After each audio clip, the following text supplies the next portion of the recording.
everybody, Nick here. And today I'd like to talk a little bit about your Gerber EAB Lite, although they don't actually define what EAB means, and light isn't necessarily a word, so I'm just going to assume that this is one word, EABLite, and it's French, and it means something in French. So anyways, we're going to talk about the Gerber EABLite. Comes in just a horrible package. I needed to bust out the Graham Razel to get this bad boy open, but once I did, I found a decent little gadget in there. So the Gerber EABLite here is a disposable blade holder. And disposable blades are a wonderful thing because there are tasks that you just don't want to do with your Greensmo Norseman or a knife that you actually give a damn about. You know, a buddy says, hey, Nick, let's cut this cardboard against this concrete floor. Hell no, if I'm carrying a knife I like, if I've got my Gerber EABLite on me, sure, why not? Let's do it. Because if you just loosen this screw a little bit, you can pull out this blade, swap it around to get another edge, and more importantly, it's completely cheap to replace. After this blade is completely dead, you can get a new one for like 15 cents at a hardware store. Probably way less than that. They're not super sharp, and by geometry, this is not going to be the world's best slicer, but, you know, hey, for the purpose, it absolutely works. And so let's talk a little bit about your Gerber EABLite, and as always, do the good, the bad, and the ugly. Okay, so the good. First and foremost, this is a small and lightweight unit. I mean, size-wise, it's very, very small. I mean, look at it compared to the blade of the Delica. This is tiny. And even extended, it's not very big. So if you got huge hands, that might be a problem. Weight-wise, it's pretty damn lightweight. It is almost exactly the same weight as your Spyderco Delica, and that's about the weight of 10 US quarters. So that's something to keep in mind there. So you can throw this in your pocket and not really worry too much about it. Ergonomically, it's okay. I mean, for an $8 Gerber EABLite, well, you know, why the heck not? And, you know, that's just fine. And it sits nicely in the hand, and the fact that you got your finger here means that you don't need to worry too much about it coming shut on you. And that's actually not a bad thing here either, because this lockup, even though it doesn't look like much, it's a basic liner lock, and it's fairly secure. I actually took it outside and did some spine wax on it, where I really hit it hard against the spine. That's kind of a lock torture test, and it did fine. So I'm actually surprisingly okay with the lockup, as well as the detent. This knife snapshot in a pretty impressive way. And so the detent is pretty well dialed in. I had a Hinderer with a worse detent than this. So, well, good on you, Gerber. Sorry, Hinderer. The blades here are disposable, like I said, so I can't really say much about the steel. But if you're used to a really sharp knife, you're going to be disappointed. But you know that. These are easy to find at any local hardware store and, you know, not a bad thing. So in that way, this is a very nice little tool. You can just toss it in your pocket, in your backpack, in your whatever, and have something that you can do silly things to when you'd rather not be injuring your Greensmo Norseman or a knife that you actually give a damn about. So that's your good with your Gerber EABLite. Couple of bad things here. First and foremost, the clip is a cruel joke. They talk about this being a money clip, but it really isn't because the credit cards aren't going to fit under here. You can't get more than 1 or 2 cards there. Not a good thing. And because the pocket clip is so wide, it's really kind of a pain in the neck to clip on like a regular knife, like you would clip on the side there. So this clip is just a cruel reminder of what could have been.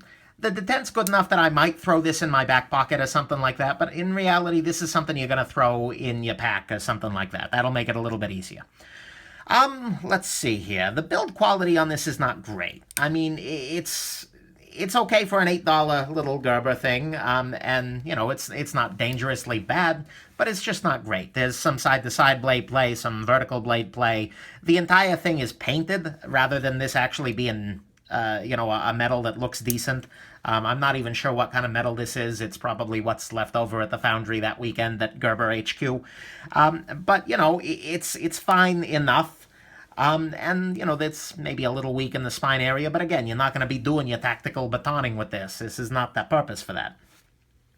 You do need a tool to change the blade out.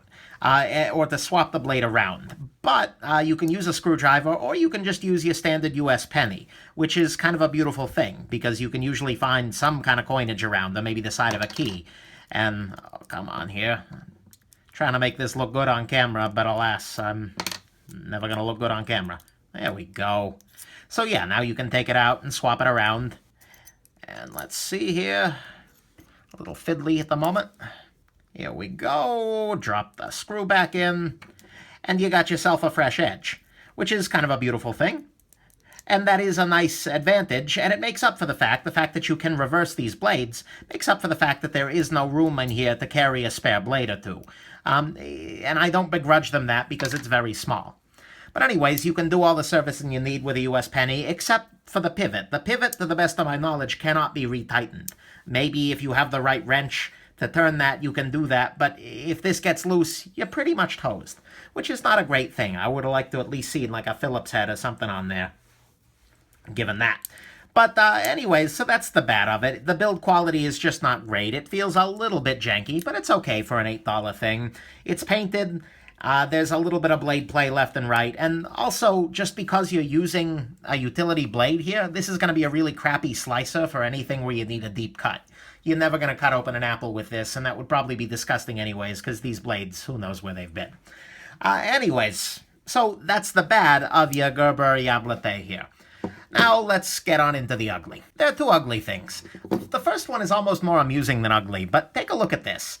On your blade tang here, after they painted this metal, and this is just several sheets of like plies of metal next to each other, somebody actually ground off, using some kind of a grinder or another, the area for the lock to come in contact with. Here, I'll show you from the other side here. This is the area that the lock moves onto. And somebody actually, like, legitimately ground that down in order to get a blade tang surface. Which is kind of beautiful in a way. I mean, that's some quality cheap right there. You don't even cut the metal to have a blade tang. You pay somebody to grind it out. And I mean, that's good, because I guess that's probably why the lockup is that secure, but it's just really ugly in an amusing way. I discovered that, and it was just like, oh, Gerber, never change. The one thing that they do badly need to change is that there is just no damn way to open this thing. After a while, you can get good with catching your thumb on your screw here, and popping it open that way. But my God, they would have done so well if they just machined a groove or two in here. Like a freaking line. Put a thumb stud on it, something. So you can just take it and open it up with your thumb pad. If you're wearing gloves, if you're uncoordinated, it's going to be really hard to open this thing one-handed a lot of the time. And it'll take some gymnastics to do it with that screw there. So I really wish, and all it would have taken was to have the same guy who ground off the damn blade tang to hit that angle grinder right here a couple of times. That would have made it great. But alas, it didn't start great, and it won't end great. So that's the big issue, and that's kind of the ugly. They could have fixed that with a little design tweak, and it would have made the experience of using this 5 times better. But they didn't. Such is life.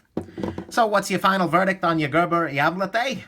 This little device is fine. I mean, if you need something that holds a utility blade, which is very different than what you would use a normal knife for, then this is a really great way to do that. It's not something you're going to want to be in and out of your pocket all the damn time because it's weird to open. But at the same time, if you need something that keeps a utility blade safe until you need it, this is a really great way to go because it's lightweight, it's small, and, it's secure enough that you're not going to have a trouble. So if you need to carry a utility blade around for some reason, if you got friends who like to cut cardboard boxes on concrete floors, hey, I ain't judging. Actually, that one I kind of am. That's a terrible thing to do to a knife. Your Gerber EABLite is not a bad idea to check out. You're paying $8 for something from Gerber, so you know what you're getting into.